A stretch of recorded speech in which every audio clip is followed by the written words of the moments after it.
Hi viewers, welcome to kennybuck.com। आज हम करेंगे थ्योरीज ऑफ लर्निंग। पिछली वीडियो में हमने अधिगम के बारे में पढ़ा था कि सीखना क्या होता है और सीखने का ट्रांसफ़र कैसे होता है। आज हम करेंगे थ्योरीज ऑफ लर्निंग यानी अधिगम या सीखने के सिद्धांत। देखो, ये जो थ्योरीज है इनको हम दो पार्ट्स में डिवाइड कर सकते हैं। एक तो है बिहेवियरल थ्योरीज और दूसरा है कोग्निटिव थ्योरीज, यानी एक व्यवहारवादी सिद्धांत और दूसरा ज्ञानात्मक सिद्धांत। ठीक है। व्यवहारवादी सिद्धांतों में क्या होता है, इनमें होता है कि change in behaviour by stimulus and response, यानी हम कोई जिस पे एक्सपेरिमेंट कर रहे हैं उसको पहले उद्दीपन दिखाते हैं, उद्दीपन देख के वो अनुक्रिया करता है, यानी हम उसको कुछ स्टिमुलस देते हैं, उसके बाद वो रिस्पॉन्स करता है और इससे उनके बिहेवियर में चेंज आता है। ये थ्योरीज है, ये व्यवहारवादी सिद्धांत, ये किन्होंने प्रोपाउंड किए थे? ये किए थे थॉर्नडाइक, वाटसन, पेवलो और स्किनर ने। इसके बाद है ज्ञानात्मक सिद्धांत। ज्ञानात्मक सिद्धांत में क्या होता है? Change in behaviour by insight and understanding, यानी हमारे दिमाग, अंतर्दृष्टि और सूझबूझ से हमारे व्यवहार में जो परिवर्तन आता है ना, उनको बोलते हैं ज्ञानात्मक सिद्धांत या कोग्निटिव थ्योरीज। ये थ्योरीज हमें किसने दी थी? कोलर, कोफका और लेविन ने। ठीक है। आज जो हम थ्योरी करने जा रहे हैं, थ्योरीज ऑफ लर्निंग, जो सबसे पहली थ्योरी है वो है थॉर्नडाइक्स कनेक्शनिज्म। थॉर्नडाइक ने जो हमें थ्योरी दी थी ना, कनेक्शनिज्म, या फिर इसको हम बोलते हैं ट्रायल एंड एरर लर्निंग, यानी संयोजनवाद, थॉर्नडाइक का संयोजनवाद या फिर प्रयास एवं त्रुटि का सिद्धांत। दो नाम है इसके, थॉर्नडाइक्स कनेक्शनिज्म यानी थॉर्नडाइक का संयोजनवाद, या फिर हम इसको बोल सकते हैं ट्रायल एंड एरर लर्निंग या मेथड, यानी प्रयास एवं त्रुटि का सिद्धांत। देखो, थॉर्नडाइक ने मुर्गियों, चूहों और बिल्लियों पर बहुत सारे एक्सपेरिमेंट किए और इन एक्सपेरिमेंट के आधार पर उसने जो लर्निंग प्रोसेस है उसके संबंध में बहुत सारे प्रिंसिपल है वो प्रोपाउंड किए। जो ये एनिमल्स थे इन पर प्रयोग करने से उसने सीखने संबंधी जो डिफरेंट सिचुएशन में हम कैसे सीखते हैं ये बताने का हमें प्रयास किया। तो थॉर्नडाइक ने एक्सपेरिमेंट क्या किया था, अब हम वो डिस्कस कर लेते हैं। थॉर्नडाइक ने एक भूखी बिल्ली को एक पजल बॉक्स में बंद कर दिया। वो बॉक्स इस प्रकार बनाया गया कि उसमें केवल एक दरवाज़ा था और जो एक लीवर के ठीक प्रकार से दबने से ही खुलता था। एक बॉक्स था, उसमें बस एक दरवाज़ा था और ये दरवाज़ा कैसे खुलता था? यहाँ पे कोई लीवर था, उसको दबाने से ही ये दरवाज़ा खुलता था। संदूक से बाहर उसने कुछ दूर पर फूड रख दिया, खाना रख दिया, और खाने के रूप में क्या रखा? एक मछली रख दी। ठीक है। मछली की जो खुशबू थी वो इस सिचुएशन में एक मोटिव का काम कर रही थी, क्योंकि बिल्ली तो भूखी थी, उसको भोजन चाहिए था और वो खुशबू आ रही थी, तो वो बिल्ली को मोटिवेट कर रही थी संदूक से बाहर निकलने के लिए। और इसलिए बिल्ली संदूक से बाहर आने के लिए जो भी हो सकता था, जितने भी एफर्ट्स हो सकते थे वो कर रही थी। इस प्रकार बिल्ली ने सभी तरह से उल्टे सीधे पंजे चलाए और उछल कूद की। इन उल्टे सीधे जो एफर्ट्स है उनके कारण एक बार अचानक ही सडनली उसका पंजा है वो लीवर पे पड़ गया और दरवाज़ा खुल गया। इससे बिल्ली ने बाहर आकर अपनी भूख शांत कर ली। दूसरी बार उन्होंने फिर ऐसा ही एक्सपेरिमेंट किया, बिल्ली को भूखा रख दिया और उसी संदूक में बंद कर दिया। जो मछली की खुशबू थी उसने फिर बिल्ली को संदूक से बाहर आने के लिए मोटिवेट किया, अभिप्रेरित किया, और बिल्ली ने फिर वही उल्टी सीधी उछल कूद कर दी, नोचना खरोचना स्टार्ट कर दिया। और पहले की तरह अब भी उसने बहुत सारे एफर्ट किए, और लेकिन फिर अचानक उसका पैर लीवर पे पड़ गया और दरवाज़ा खुल गया। परंतु इस बार जो दरवाज़ा खुला ना, उसमें बहुत कम टाइम लगा पहली बार के कंपैरिजन में। इस प्रकार के एक्सपेरिमेंट है, उन्होंने कई बार दोहराया ये एक्सपेरिमेंट, और उसने यह पाया कि बिल्ली के उल्टे सीधे ये जो एफर्ट्स हैं इनकी संख्या में धीरे धीरे कमी आने लग गई, और उसने बाहर निकलने में जितना समय लगा था उसका टाइम भी घटने लग गया। यानी पहली बार मान लो उसने 30 मिनट लगाए बाहर आने में, तो जो लास्ट का एक्सपेरिमेंट हुआ ना उसमें उसने पहले ही प्रयास में ये दरवाज़ा खोल दिया। यहाँ तक कि बिल्ली ने बिना कोई गलती किए पहली बार में लीवर को ठीक प्रकार से दबाकर दरवाज़ा खोल लिया।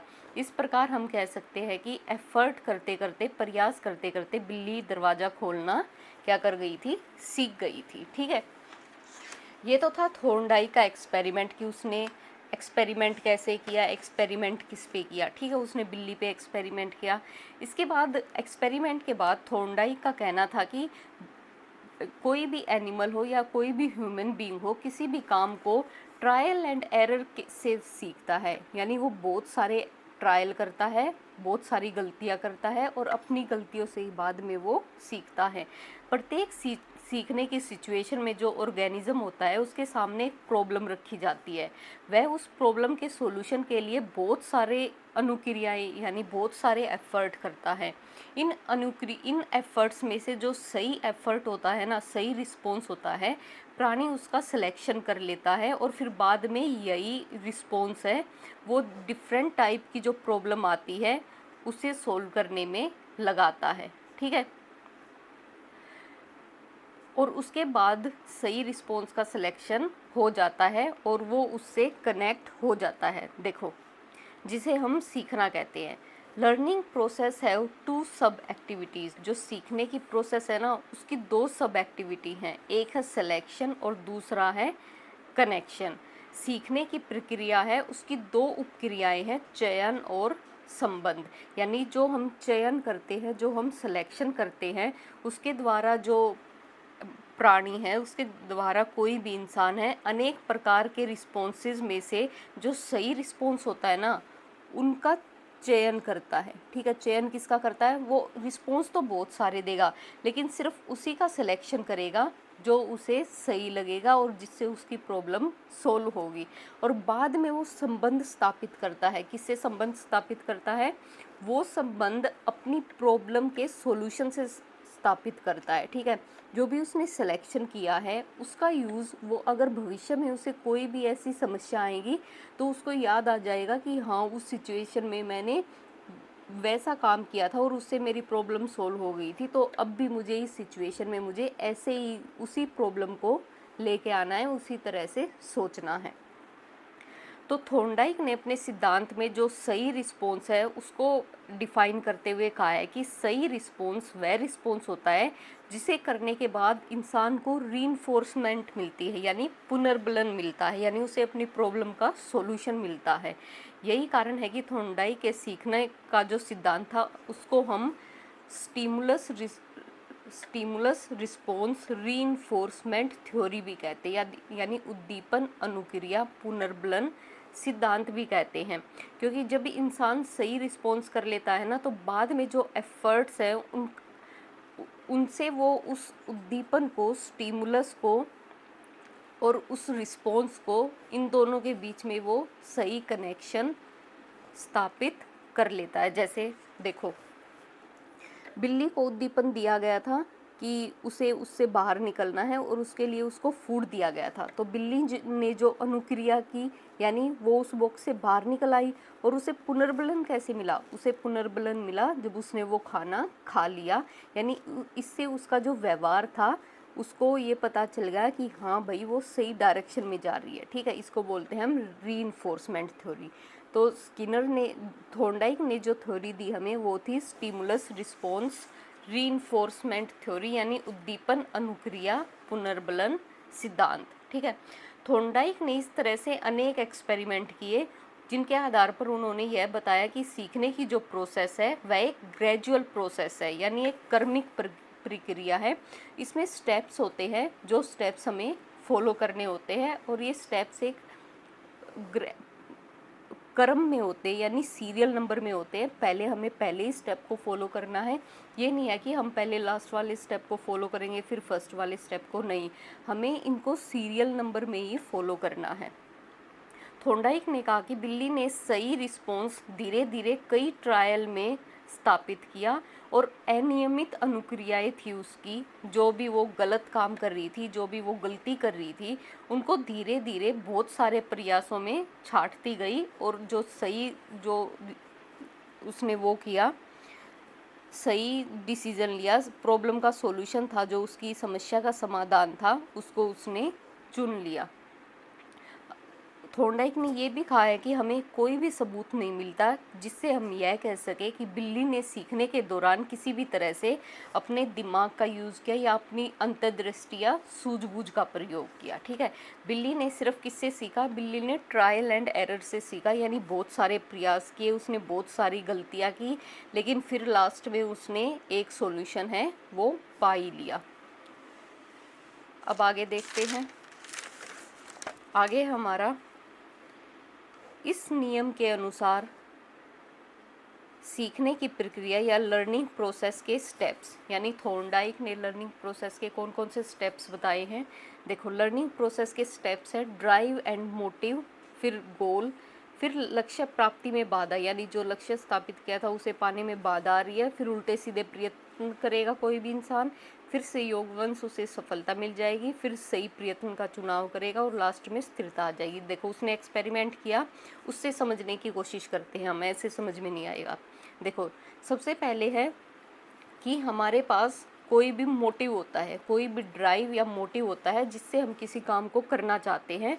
जो उसने एक्सपेरिमेंट किया उसमें भूख, बिल्ली को भूख लगी थी, तो भूख ने एक ड्राइव का या फिर मोटिव का काम किया, और जो उसकी खुशबू थी उसने बिल्ली को और ज़्यादा उत्तेजित किया कि वो बॉक्स से बाहर निकले और अपने खाने को खाए। ठीक है, लक्ष्य, फिर लक्ष्य क्या था इस एक्सपेरिमेंट में? बिल्ली का लक्ष्य था कि उसे संदूक से बाहर निकलकर मछली खानी है। लक्ष्य प्राप्ति में बाधा क्या थी? लक्ष्य प्राप्ति में बाधा थी कि संदूक के बाहर निकलने का रास्ता उसे नहीं मिल रहा था। उल्टे सीधे प्रयत्न, यानी बिल्ली ने बाहर निकलने के लिए सभी तरह के उल्टे सीधे प्रयत्न किए, संयोगवश सफलता मिलना। अपने उल्टे सीधे प्रयत्न यानी जो ट्रायल एंड एरर किए उनके कारण बिल्ली को अचानक से सफलता मिल गई। ठीक है, संयोगवश सफलता मिल गई, उसका पैर लीवर पे पड़ा और वो दरवाज़ा खुल गया। सही प्रयत्न का चुनाव, यानी उल्टे सीधे जो सही गलत जो एफर्ट्स थे उनसे दरवाज़ा खुलना, जो कि सही तरीका था जिसे बिल्ली ने चुन लिया। ठीक है, फिर स्थिरता, यानी लास्ट में बिल्ली ने जितने भी गलत एफर्ट्स किए थे उनको छोड़कर उसने जो सही एफर्ट था उसको सीख लिया और बिना किसी गलती के पहले ही प्रयास में जो दरवाज़ा था वो खोल दिया। ये था हमारा स्थिरता। ठीक है, तो ये थी लर्निंग प्रोसेस, 7 स्टेप थे इसको ऐसे ही याद करना कि ड्राइव भूख थी, लक्ष्य था संदूक से बाहर निकलना, फिर बाधा आ रही थी कि दरवाज़ा नहीं खुल रहा था, उसने बहुत सारे उल्टे सीधे प्रयत्न किए लेकिन अचानक उसका पैर लीवर पे पड़ा और उसे सफलता मिल गई, फिर उसने सही प्रयत्न का चुनाव किया और फिर उसको स्थिरता यानी फिक्सेशन कर लिया कि अगली बार जब ये मुझे इस बॉक्स में बंद करेंगे तो मुझे झट से इस लीवर को दबाना है। फिर है थॉर्नडाइक्स लॉज ऑफ लर्निंग, यानी थॉर्नडाइक के सीखने के नियम। थॉर्नडाइक ने जो नियम दिए ना हमें, वो मेनली 3 नियम थे, लेकिन बाद में उसने इसके और पार्ट्स भी बना दिए, लेकिन जो मेन नियम थे वो 3 थे। पहले हम इन 3 को पढ़ लेते हैं, फिर बाद में इसके सब पार्ट्स को पढ़ेंगे। पहला है लॉ ऑफ रेडीनेस, यानी तत्परता का नियम। इस नियम से हमें जो लर्निंग प्रोसेस है उसमें पार्टिसिपेट कर रहे व्यक्ति की जो साइकोलॉजी है उसको ध्यान में रखना पड़ता है। ठीक है, जिस काम को कोई सीख रहा है उसे सीखने के लिए अगर उसके मन में उसे प्रेरित किया जाए यानी अभिलाषा हो तो उसे सीखने में बहुत आसानी होती है। अगर जिसे हम सिखाना न चाहें उसे फोर्सफुली सिखाने का प्रयास करें तो उसे सीखना है वो पेनफुल लगेगा। अगर सीखने वाले की साइकोलॉजी है वो सीखने की प्रोसेस पर गहरा प्रभाव डालती है तो हमें उसको पहले उस काम को करने के लिए प्रेरित करना चाहिए, उसको मोटिवेट करना चाहिए कि हाँ भाई तुम ये काम करो। तो रेडीनेस यानी तत्परता का नियम हमें यह बताता है कि जब तक बच्चा किसी भी काम को करने में इंटरेस्ट ना दिखाए, अपनी इच्छा ना दिखाए, तब तक हम उसे सीखने के लिए बाध्य नहीं कर सकते, उसे फोर्स नहीं कर सकते कि तुम ये काम सीखो। और दूसरी ओर यह हमें यह भी बताता है कि अगर बच्चा किसी काम को करने के लिए अपनी इच्छा जता रहा है यानी उसको करने के लिए प्रेरित है तो हमें अपना टाइम वेस्ट नहीं करना चाहिए और झट से उस बच्चे को वो काम करने के लिए देना चाहिए। इस तरह ये जो प्रिंसिपल लॉ ऑफ रेडीनेस है, तत्परता का नियम है, यह सीखने की प्रक्रिया यानी लर्निंग प्रोसेस में बच्चे की रुचि यानी इंटरेस्ट और मोटिवेशन को इम्पोर्टेंस देता है। देखो इसमें एक बहुत ही अच्छी बात कही है कि आप घोड़े को पानी के पास ले जा सकते हैं, परंतु पानी पीने के लिए उसे मजबूर नहीं कर सकते। यानी you can lead a horse to water but you can not make him drink.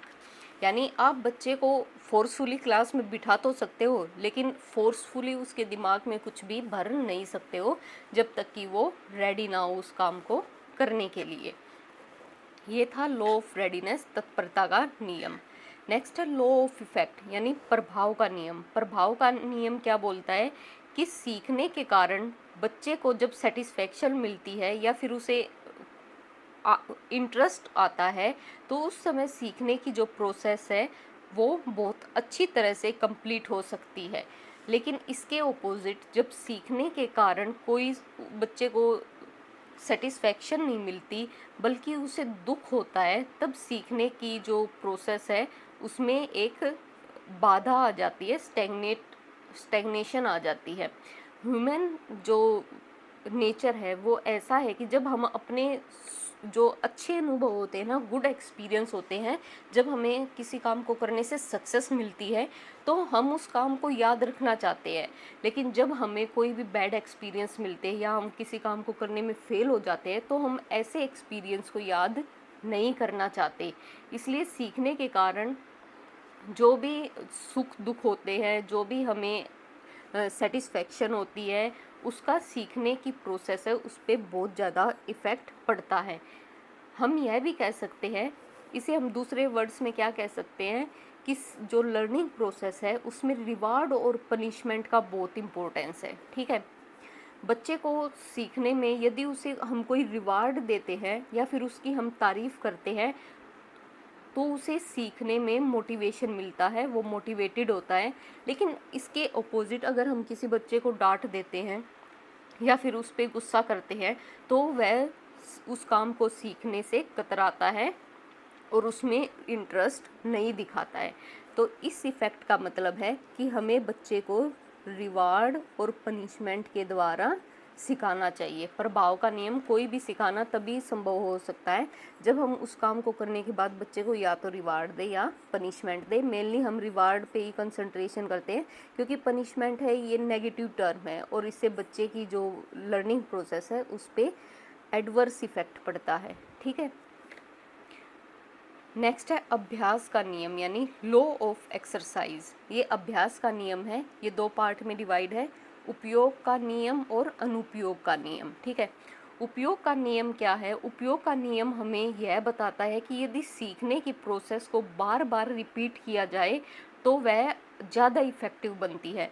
लेकिन अगर सीखने की प्रोसेस को रिवाइज न किया जाए, उसको बार बार प्रैक्टिस न की जाए, तो वो हम उस प्रोसेस को, हम उस काम को भूल जाते हैं। ठीक है, यानी आपने सुना practice makes a man perfect.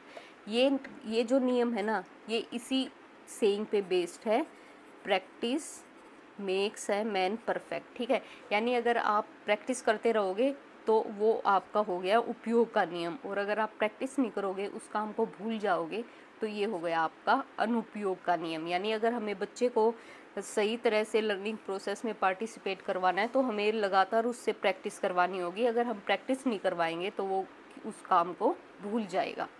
ये थे हमारे तीन main principles, law of readiness, law of effect और लॉ ऑफ एक्सरसाइज, यानी तत्परता का नियम, प्रभाव का नियम और अभ्यास का नियम। ठीक है, बाद में थॉर्नडाइक ने क्या किया, इन दोनों, ये जो दो प्रिंसिपल है ना, इनको मिक्स कर दिया।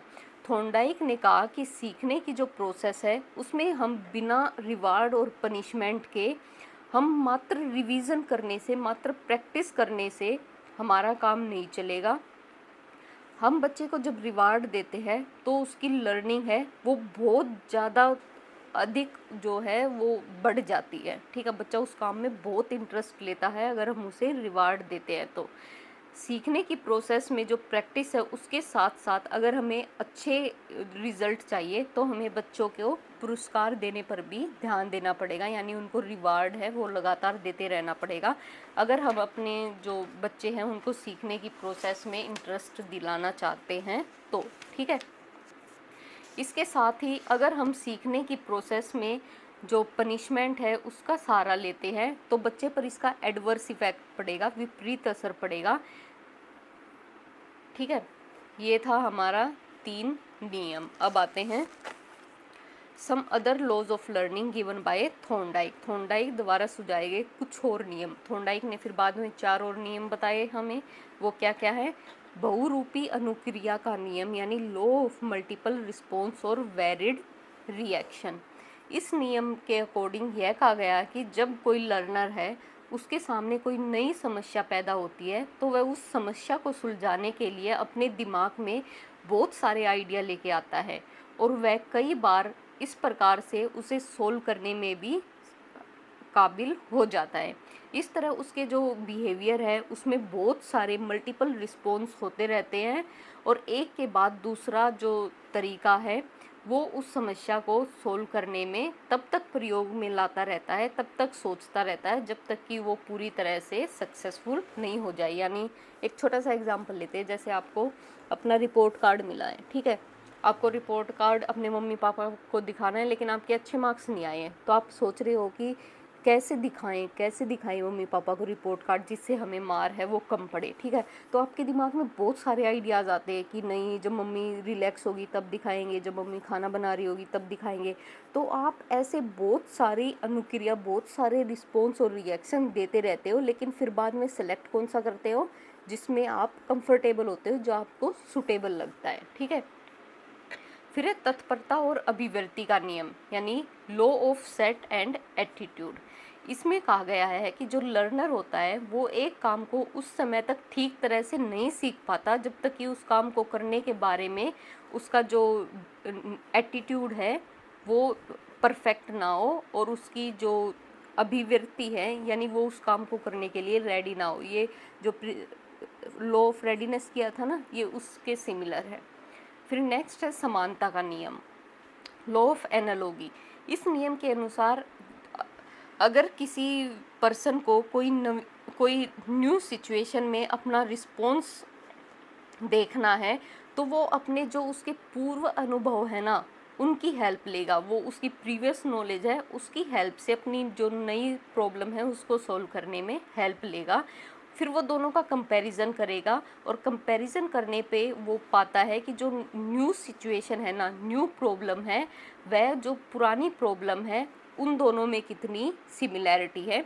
यानी पहले एग्जाम्पल में हमने किया था कि उसे रिपोर्ट कार्ड मिला है, अब नया एग्जाम्पल है, सॉरी नया लॉ है, लॉ ऑफ एनालॉजी, समानता का नियम। रिपोर्ट कार्ड उसे अब भी मिला है लेकिन अब वो जब पिछले साल उसे रिपोर्ट कार्ड मिला था और कम मार्क्स आए थे, वो अपनी आज की सिचुएशन को अपने प्रीवियस ईयर की सिचुएशन से कंपेयर करता है कि उस टाइम मैंने ये बोला था तब मम्मी ने कम डांट लगाई थी, आज मैं ये बोलूँगा सेम सिचुएशन में, आज मैं सेम वर्डिंग यूज़ करूँगा तो हो सकता है आज भी मम्मी कम डांट लगाए। ठीक है, तो हम अपनी आज की सिचुएशन को अपनी प्रीवियस सिचुएशन से कंपेयर करते हैं और तब कोई हम डिसीज़न ले पाते हैं। इसके बाद है सहचारी स्थान परिवर्तन का नियम यानी लॉ ऑफ एसोसिएटिव शिफ्टिंग। इस नियम में हमें बताया गया है कि थॉर्नडाइक ने यह घोषणा की कि कोई भी रिस्पॉन्स है वो किसी भी स्टिमुलस से संबंधित किया जा सकता है। जैसे थॉर्नडाइक ने एक एक्सपेरिमेंट किया, एक्सपेरिमेंट से समझेंगे इसको। इस एक्सपेरिमेंट में उन्होंने भूखी बिल्ली को खाना देने के साथ ही कहा स्टैंड अप, और बिल्ली खड़ी हो गई। इस प्रोसेस को बार बार दोहराया गया, बाद में केवल उसे स्टैंड अप कहा गया, खाना नहीं दिया गया और यह देखा गया कि खाना न मिलने पर भी बिल्ली स्टैंड अप यानी खड़ी हो गई। इसको उन्होंने कहा है कि ये है theory of conditioning, theory of conditioning. इसी थ्योरी का यूज़ करके बाद में पेवलोव और स्किनर ने जो अनुबंधन सिद्धांत है, जो क्लासिकल कंडीशनिंग है, वो डेवलप की थी। तो ये तब आपको अच्छी तरह से समझ में आएगा। ठीक है, नेक्स्ट है educational implication of Thorndike's theory, Thorndike के सिद्धांतों का शैक्षिक महत्व। देखो थॉर्नडाइक ने हमें बताया हम कैसे थॉर्नडाइक के जो प्रिंसिपल है उनको अपनी एजुकेशन में स्टूडेंट के वेलफेयर के लिए यूज़ कर सकते हैं।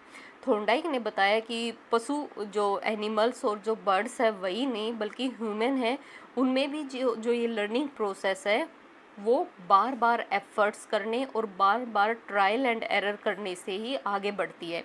एक स्टूडेंट जब मैथ के क्वेश्चन को सोल्व करता है ना, तब वो ट्रायल एंड एरर का ही जो लॉ है उसको प्रयोग में लाता है और प्रॉब्लम को सोल्व करने के प्रयास में वह पहले कोई नई टेक्निक को अपनाने का प्रयास करता है और थोड़ी देर बाद जब वो सक्सेसफुल नहीं होता उसको करने में, तो वो फिर दूसरे मेथड पे आता है। इस तरह लास्ट में वो ट्रायल एंड एरर के लॉ के साथ ही अपनी समस्या को हल कर लेता है, अपनी प्रॉब्लम का सॉल्यूशन ढूंढ लेता है। डिफरेंट सब्जेक्ट्स हैं उनको सीखने में ही नहीं बल्कि जो हम रिसर्च वगैरह करते हैं, डिस्कवरी करते हैं, उनमें भी ये ट्रायल एंड एरर प्रिंसिपल है, ये काम आता है। जैसे आर्किमिडीज़ था, उन्होंने आर्किमिडीज़ प्रिंसिपल का जो लॉ था हमें दिया था। आर्किमिडीज़ है, उनके जो राजा थे वहाँ के किंग थे, उन्होंने आर्किमिडीज़ को एक प्रॉब्लम सोल्व करने के लिए दी और कहा कि यदि उसने वो प्रॉब्लम सोल्व नहीं की तो उसका जो सिर है वो उसके शरीर से अलग कर दिया जाएगा। इस प्रकार उसे आर्किमिडीज़ को एक बहुत ही स्ट्रॉन्ग ड्राइव मिला, यानी अगर उसने काम नहीं किया तो उसका सिर है वो काट दिया जाएगा। ये उसके लिए ड्राइव का काम करता था।